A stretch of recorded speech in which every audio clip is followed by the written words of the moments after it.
Welcome to the Slop Farm. Enjoy the video. You begin by powering down and isolating the Locket widget to avoid shorts. Remove the battery or unplug the 5V cable now.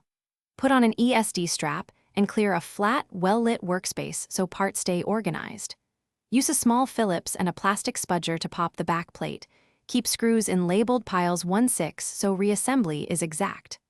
Once the case is open, inspect the ribbon, connectors, and any burn marks before you touch internal components.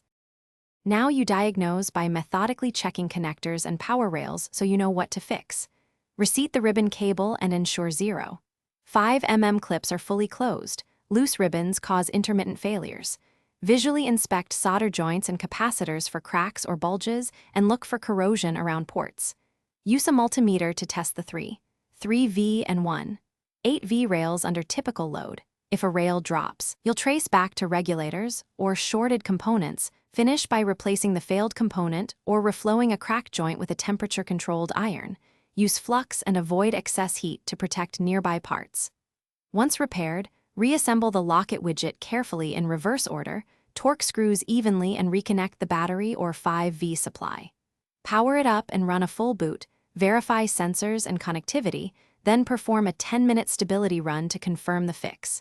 If it fails, try the troubleshooting tip.